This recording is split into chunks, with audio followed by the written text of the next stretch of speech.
በኩዌትና በኢትዮጵያ መካከል ያለው የዲፕሎማሲያዊና ኢኮኖሚያዊ ግንኙነት አቅጣጫውን ወደ አዲስና ታሪካዊ ምዕራፍ የሚያዞር ትልቅ ውሳኔ በኩዌት መንግስት በኩል በቅርቡ ተላልፏል። ይህ ውሳኔ ተራ የፖለቲካ መግለጫ ወይም የዕለት ተዕለት ዲፕሎማሲያዊ መልካም ምኞት መለዋወጫ አይደለም።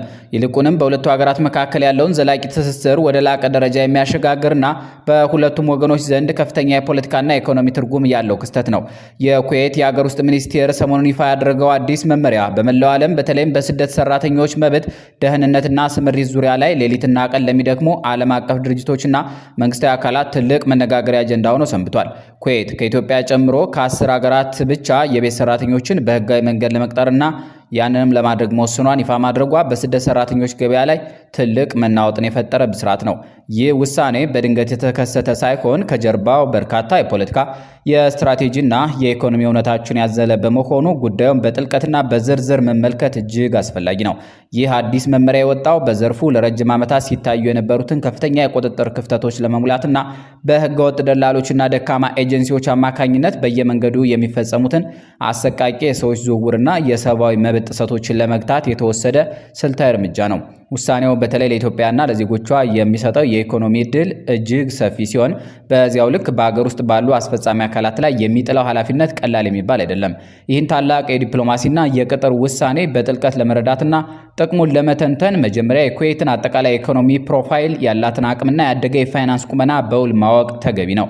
ኩዌት በቆዳ ስፋቷ አነስተኛ ብትሆንም በዓለም ላይ ካሉ እጅግ ባለጸጋና በኢኮኖሚ ከናጠጡ ሀገራት መካከል በቀዳሚነት የምትሰለፍ የባህረ ሰላጤዋ እንቁ ናት። የዚች ሀገር የኢኮኖሚ ዋነኛ የጀርባ አጥንትና የሀብት ምንጭ ተፈጥሮ የቸረቻትን ጥቁር ወርቅ ወይም የተፈጥሮ ድፍድፍ ነዳጅ መሸጧ ነው። በዓለም ላይ ካለው አጠቃላይ የነዳጅ ክምችት ውስጥ ወደ 7 በመቶ የሚጠጋውን እጅግ ከፍተኛ ድርሻ ብቻዋን የያዘችው ኩዌት በቀን በሚሊዮን የሚቆጠር በርሜል ድፍድፍ ነዳጅ ወደ ተለያዩ የዓለም አቀፍ ገበያዎችና ኢንዱስትሪ ማዕከላት ታጓጉዛለች። ይህ የተፈጥሮ ነዳጅ በረከት ሀገሪቱን እጅግ ከፍተኛ የሀገር ውስጥ ጥቅል ምርት ባለቤት እንድትሆን አድርጓታል። የኩዌትን የኢኮኖሚ ጉልበትና የፋይናንስ ጥንካሬ ይበልጥ ግልጽ አድርጎ የሚያሳየው የሀገሪቱ ገንዘብ የሆነው የኩዌት ዲናር ነው። ይህ ገንዘብ በዓለም ላይ የመግዛት አቅሙ እጅግ ከፍተኛውና ውድ የሆነው የገንዘብ ምንዛሪ ሆኖ መመዝገቡ የሀገሪቱን የፋይናንስ ኃይል ማረጋገጫ ነው። አንድ የኩዌት ዲናር ከዓለማችን ቁንጮ ገንዘብ ከሆነው ከአሜሪካ ዶላርም ሆነ ከሌሎች ጠንካራ የዓለም ገንዘቦች አንጻር ሲመዘን ያለው አቻ የማያገኝለት የበላይነት የሀገሪቱን የፋይናንስ ስራ ጤናማነትና ጥንካሬ በግልጽ ያሳያል። ይህ እውነታ ወደዚያች ሀገር ሄደው በህጋዊ መንገድ ለሚሰሩ የውጭ ዜጎች እጅግ ታላቅ ብስራት ነው። ምክንያቱም እዚያ የሚያገኙት አነስተኛ የሚባል ደሞዝ እንኳ ወደ ኢትዮጵያ ብር ሲቀየር እጅግ ከፍተኛና የብዙዎችን ህይወት በአንድ ጀንበር መቀየር የሚችል ዋጋ እንዳለው ይነገራል። ይህ ወደር የለሽ የኢኮኖሚ ፖቴንሻል ኩዌትን በዓለም ዙሪያ ላሉ በሚሊዮን ለሚቆጠሩ ታጋሽና ታታሪ የሥራ ፈላጊዎች ቀዳሚና ተመራጭ መዳረሻ አድርጓታል። ነገር ግን የኩዌት አስደናቂ ታሪክ በዚህ ብቻ አያበቃም። አገሪቱ ያላትን እጅግ አነስተኛ የአገር ውስጥ የህዝብ ቁጥርና በዚያው ልክ እያደገ የመጣውን ከፍተኛ ኢኮኖሚና የልማት ፍላጎት ለማመጣጠን ስትል በከፍተኛ ሁኔታ በውጭ ሀገር ሰራተኞች ላይ ትደግፋለች።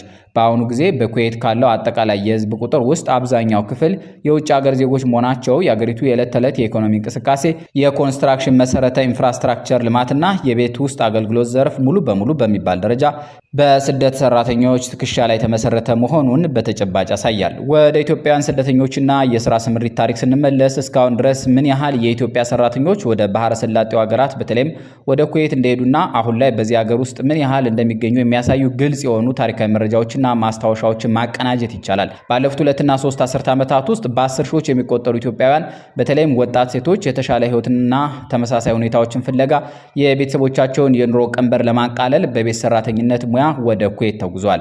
በእነዚህ ያለፉት ዓመታት ውስጥ በሁለቱ ሀገራት መካከል ያለው የስምሪት ጉዞ ሁልጊዜ አልጋ ባልጋ አልነበረም። በተለያዩ ጊዜያት በሁለቱ ሀገራት መካከል ባሉ የአሰራር ሂደቶች መለዋወጥ፣ በሰራተኞች የመብት ጥበቃ ጥያቄዎችና በአሰሪና ሰራተኛ መካከል በተፈጠሩ አለመግባባቶች ምክንያት የሰራተኞች ስምሪት በተደጋጋሚ ተቋርጦና ታግዶ የነበረበት አጋጣሚ አለ።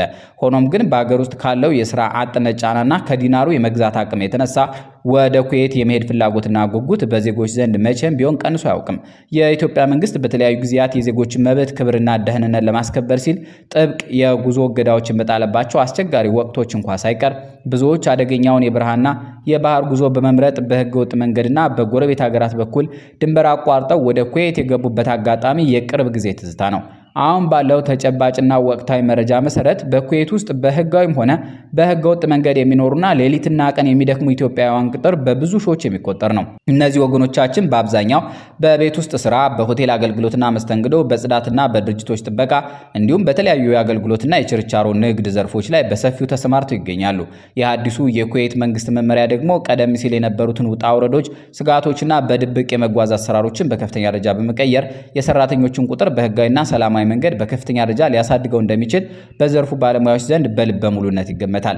ከዚህ አዲስ የተደራጀ የሥራ ስምሪት በስተጀርባ የሚገኘው የኢኮኖሚ ጥቅም ለአሰሪው ሀገር ኩዌት ብቻ ሳይሆን ለኢትዮጵያም የጎላና የላቀ ትርጉም አለው። ለኢትዮጵያውያን ሰራተኞችና በሀገር ውስጥ ለሚጠባበቋቸው ደካማ ቤተሰቦቻቸው የሚገኘው ቀጥተኛና ፈጣን ጥቅም የውጭ ምንዛሬ ወይም ሬሚታንስ ነው። ሰራተኞቹ በኩዌት ዲናር የሚያገኙትን ገንዘባቸውን በቀጥታ በህጋዊ የባንክ ስርዓትና በታወቁ የገንዘብ ማስተላለፊያዎች ወደ ኢትዮጵያ ሲልኩ በሀገር ውስጥ ያሉ ወላጆቻቸውን እህትና ወንድሞቻቸውን ህይወት ከመቀየርና መሰረታዊ ፍላጎታቸውን ከመሙላት ባለፈ ለሀገሪቱ ትልቅ ራስ ምታት የሆነ ላለው ከፍተኛ የውጭ ምንዛሬ እጥረት እንደ ታላቅ ማቃለያና መድኃኒት ሆኖ ያገለግላል።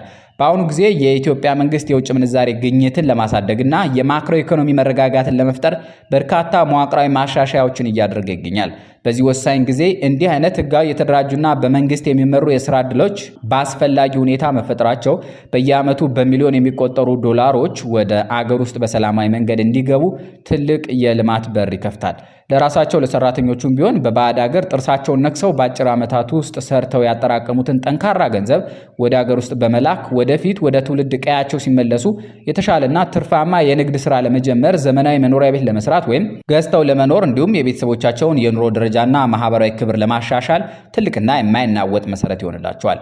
ከዚህ ቁሳዊ ጥቅም በተጨማሪም ሰራተኞቹ በዚያ ዘመናዊ ሀገር በሚቆዩባቸው የስራ ዓመታት የሚያገኟቸው አዳዲስ የቴክኖሎጂና የቤት ውስጥ መገልገያ አጠቃቀም ክህሎቶች፣ የአረብኛና የእንግሊዝኛ ቋንቋ እውቀት እንዲሁም ያደገ የሥራ ባህልና ስነ ስርዓት ወደ ሀገራቸው ሲመለሱ ይበልጥ የበሰሉና የተሻለ የህይወት መስመር መቀየስ የሚችሉ ዜጎች እንዲሆኑ ትልቅ አቅም ይፈጥርላቸዋል። ይሁን እንጂ ኩዌት ይህንን አዲስ መመሪያ በድንገት ስታወጣ በዘፈቀደ ሳይሆን እጅግ በጥናት ላይ ተመስርታ መሆኑን የሚያሳይ አንድ አስገራሚ እውነት አለ። አገሪቱ የምስራቅና የምዕራብ አፍሪካ ታላላቅ ሀገራት የሆኑትን ኬንያ፣ ኡጋንዳ፣ ናይጄሪያን ጨምሮ በ27 ሀገራት ላይ የቅጥር እገዳ መጣሏ ውሳኔው ምን ያህል ጥብቅ መዋቅራዊና ስትራቴጂካዊ መሆኑን ያሳያል። ኩዌት እነዚህን 27 ሀገራት ከአዲሱ የቅጥር መርሃ ግብሯ ያገደችበት ዋና ምክንያት ከመንግስት ጋር የተደረጉ ጥብቅና አስገዳጅ የሆኑ የህግ ስምምነቶች አለመኖር፣ በየሀገራቱ ባሉ የግል የቅጥር ኤጀንሲዎች መካከል የሚታዩ ህገወጥ አሰራሮች፣ ማጭበርበሮችና ጉቦኝነት እንዲሁም የሰራተኞችን ሰብአዊና ቁሳዊ መብት ከማስከበር አኳያ በየጊዜው የተፈጠሩ ሰፊ ክፍተቶች በመሆናቸው ነው። በተቃራኒው ግን ኢትዮጵያ ከተፈቀደላቸውና ከተመረጡት 10 ጥቂት ሀገራት መካከል ግንባር ቀደሟና ዋነኛዋ ሆና መመረጧ በሁለቱ ሀገራት ከፍተኛ የስልጣን አካላት መካከል የተደረገው የመንግስት ለመንግስት ስምምነት ምን ያህል ውጤታማ፣ ስልታዊና አስተማማኝ መሆኑን ማሳያ ነው። ይህ አይነቱ በመንግስት ደረጃ የሚመራ አሰራር በቀደሙት ዓመታት በግል ደላሎችና ፍቃድ በሌላቸው ኤጀንሲዎች አማካኝነት በየመንገዱና በስራ ቦታዎች ይፈጸሙ የነበሩትን አሰቃቂ ብዝበዛዎችን፣ ከመጠን ያለፈና ኢፍትሐዊ የኮሚሽን ክፍያዎችን እንዲሁም የሰራተኞችን መብትና ክብር ለአሰሪዎች አሳልፎ የመስጠት አውዳሚ አዝማሚያዎችን ሙሉ በሙሉ ከመሰረቱ ያስቀራል። በመንግስት የቅርብ ክትትልና ቁጥጥር ስር የሚደረግ ህጋዊ ቅጥር ደግሞ የሰራተኞቹን ወርሃዊ ደሞዝ በአግባቡ ማግኘታቸውን፣ የተወሰነ የሥራ ሰዓትን፣ ነፃ የሕክምና ዋስትናንና አጠቃላይ ሰብአዊ መብታቸውን በአስተማማኝ ሁኔታ ለመጠበቅ የሚያስችል ጠንካራ ህጋዊ ከለላ ይሰጣል። የኩዌትን የረጅም ዘመን የኢኮኖሚ ፖቴንሻልና የወደፊት የልማት ዕድሎች ላይ ቆም ብለን ስንመለስ አገሪቱ አሁን ካለችበት የአንድ ወገን የነዳጅ ጥገኝነት ለመላቀቅና ኢኮኖሚያን በተለያዩ ዘርፎች ለማስፋት የምታደርገው ከፍተኛ ጥረት አዳዲስና አስደናቂ የሥራ መስኮችን በየቀኑ እየፈጠረ ይገኛል። አዲሷ ኩዌት የተሰኘው ብሔራዊ ስትራቴጂካዊ እቅድ አገሪቱን በቀጠናው ቀዳሚ የፋይናንስ የኢንቨስትመንትና የንግድ ማዕከል ለማድረግ ያለመ ነው። በዚህ ምክንያት በአሁኑ ወቅት በአገሪቱ በርካታ ትላልቅ የግንባታ ፕሮጀክቶች፣ የቅንጦት ቱሪዝም መስኮች፣ የቴክኖሎጂ ሽግግሮችና ግዙፍ የአገልግሎት ዘርፍ ተቋማት በከፍተኛ በጀት እየተተገበሩ ይገኛሉ። ይህ ታላቅ የአገሪቱ የለውጥ ጉዞ ደግሞ ወደፊት ለኢትዮጵያውያን አዲስና ሰፊ በር ይከፍታል። አሁን ከተጀመረው የቤት ሰራተኝነት ሙያ ባለፈ በተለያዩ የከፍተኛ ሙያ መስኮች የተሰማሩና የሰለጠኑ የኢትዮጵያ ወጣት ባለሙያዎች፣ መሐንዲሶች፣ የሕክምና ዶክተሮችና ነርሶች፣ የኮምፒውተር ቴክኖሎጂ ባለሙያዎች እንዲሁም የላቀ ሆቴልና መስተንግዶ ሰራተኞች ወደዚያች ሀገር በነፃነት ሄደው በከፍተኛ ደሞዝና ጥቅማ ጥቅም እንዲሰሩ ሰፊ እድል ሊፈጥር ይችላል። ስለሆነም ይህ በአሁኑ ወቅት የተጀመረውና በመንግስት ጥብቅ ቁጥጥር ስር ያለው የቤት ሰራተኝነት ቅጥር ስርዓት ተራ የስምሪት መስመር ሳይሆን ለወደፊቱ ላቅ ያሉና ሰፊ የስራ ገበያ ግንኙነቶች እንደ መግቢያ በር ተደርጎ ሊወሰድ የሚገባው ስትራቴጂካዊ እርምጃ ነው። በአጠቃላይ የኩዌት መንግስት የወሰደው ይህ ታሪካዊና ደፋር እርምጃ ለኢትዮጵያና ለዜጎቿ እጅግ ታላቅ የኢኮኖሚ እድልና የሀብት ምንጭ ይዞ የመጣ መሆኑ አያጠራጥርም።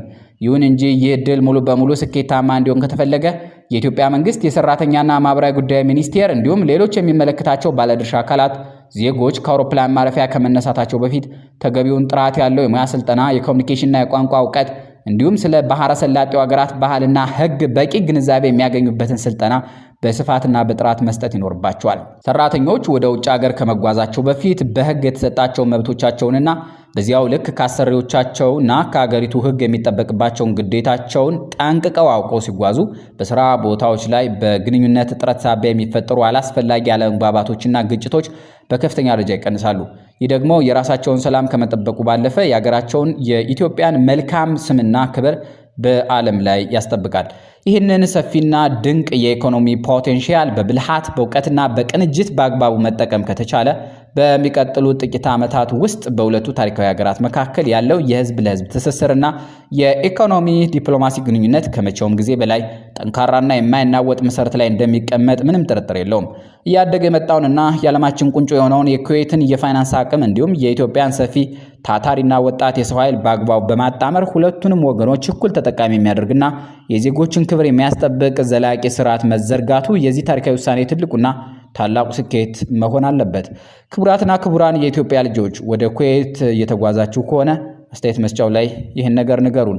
በኩዌት የምትኖሩ ኢትዮጵያውያን ደግሞ ወደዚያ ለሚመጡ ወንድምና እህቶቻችሁ አስተያየት መስጫው ላይ እንዲሁ ትምህርት እና ቢያውቁት የምትሉትን ነገር ጻፉላቸው። በሌላው ዓለም የምትኖሩ ኢትዮጵያውያንም እንዲህ ስላሉ ጉዳዮች እርስ በርስ መረጃ ተለዋወጡ። እንወዳችኋለን። ሰናይ ጊዜ